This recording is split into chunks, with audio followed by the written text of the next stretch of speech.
guys, let's go with a new story. And sorry, the mic keeps going away from me. Hello, guys, this is going to be a new story called The Red Star Flash, Chapter 1, Chapter 1, Book Series 1. The Mayor's Proposal to Toy Wells. One day in Central City, at the police station, Toy Wells was getting work done in the lab, finding out the chemicals in the test tube from a crime scene that he needed to find out what had happened to the victim and what the suspect had on him when he did the crime of the century. Tony did not know that Joe had a big surprise for him, his dear partner and the boyfriend of his life. He wanted to make Tony Wells his husband, so he went with Barry to go find the ring that will be a good engagement ring to put on his ring finger, so they can show that they are engaged to one another.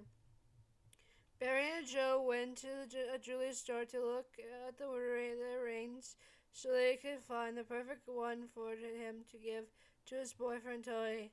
Well, I need you to find the ring that will match my boyfriend's finger, but he is at work, and so I brought my son figure here to bring the rings to the police station to make him try on the rings if that is alright with you, said Joe West.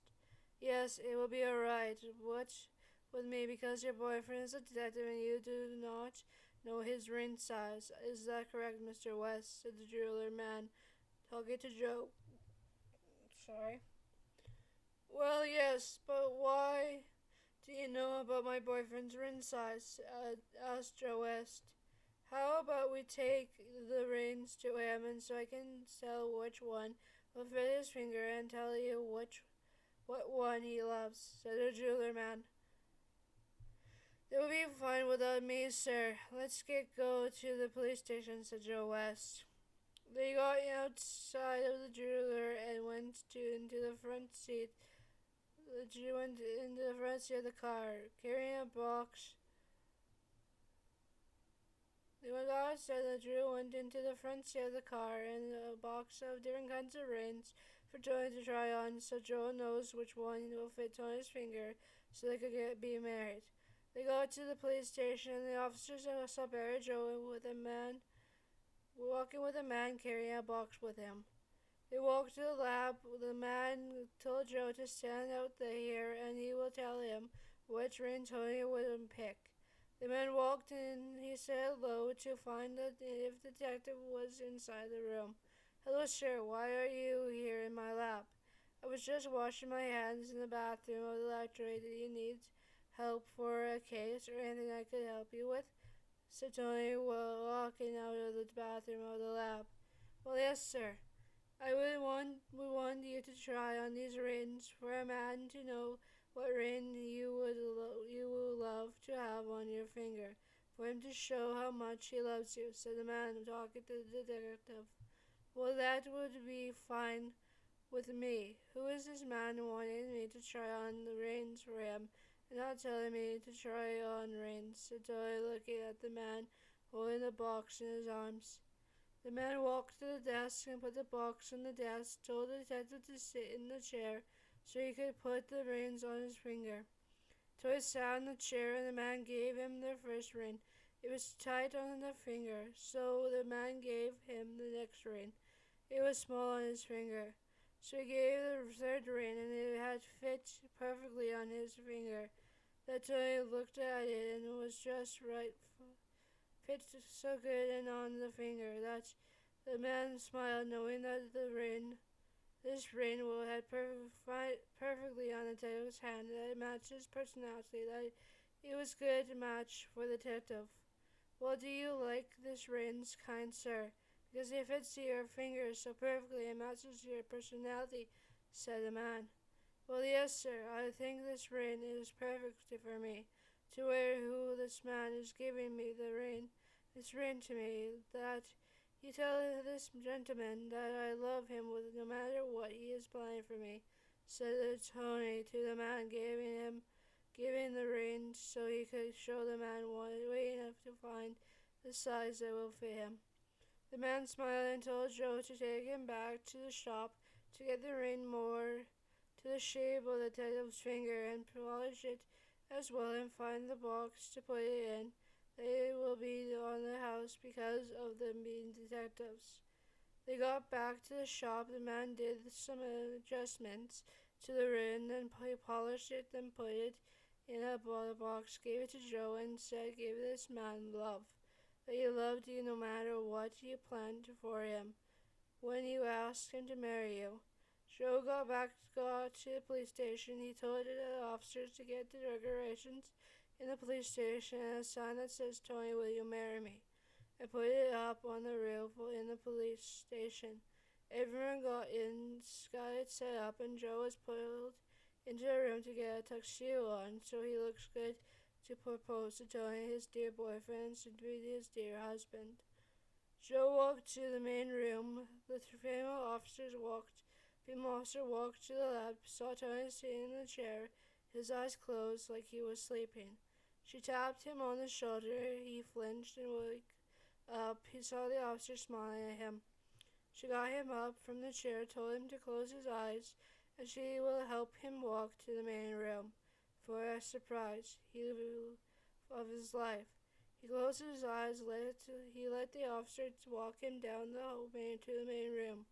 He almost hit his head on the wall. He got to the main room. The officer stopped him from walking into the officer in the front of him. "Tony, open your eyes to see what we made for you, and the person who planned this for you, which with all his deep love," said the officers. Tony opened his eyes. The whole police station was decorated for him. He saw the poster up on the roof. Joe stood in the front of the room. He shook his head. He shook his hand to make Tony stand in front of him. Tony walked to be where Joe was. He then saw Joe go on one knee in front of Tony. He pulled out a box that was in his pocket. He put it in front of Tony and opened it. A ring that he tried on for the man. "Tony, will you marry me?" said Joe West. "Yes, Joe, I will marry you," said Tony Wells. Joe put the ring on Tony's finger so he could wear it on his hand to show that he is now engaged to Joe West. Joe and Tony kissed on the lips for the first time since they were dating each other. Tony put his arm around Joe to give him a kiss on the cheek to give him some love.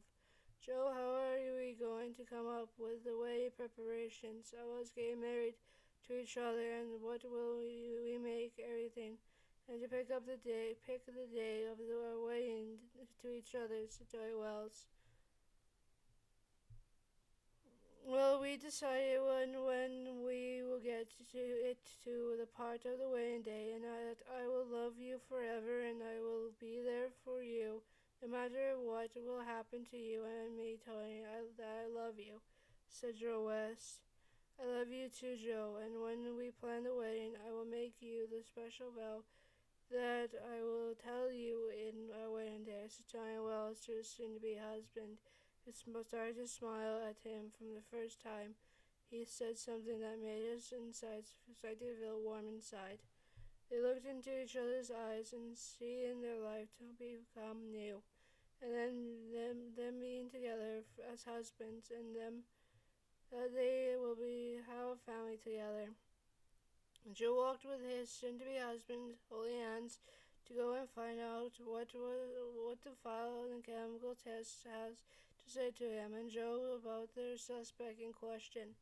They got to the lecture. Tony sat at his desk, looked at Joe, who grabbed the chair just in, and he put the chair next to the desk, and he sat in the chair looking at his soon-to-be husband, who looked back at him. "You know how you look so much beautiful with the sun going down onto you. That makes me feel that I picked a good person to be with in my life," said Joe, looking at Tony for the first time since they were dating now. They were getting married to each other. Tony smiled at him, and he held Joe's hand over the desk. Then it would be time for them to get to Star Labs to tell the others that they are now engaged to each other as husbands, and that Joe picked Tony to be with him as his husband, who will be there for him in his life and in the world. Joe and Tony were done work. Tony walked out of the police station with his backpack on his back and Joe walking behind him, unlocking the car so he could put Tony's bag in the trunk so they could head to Star Labs.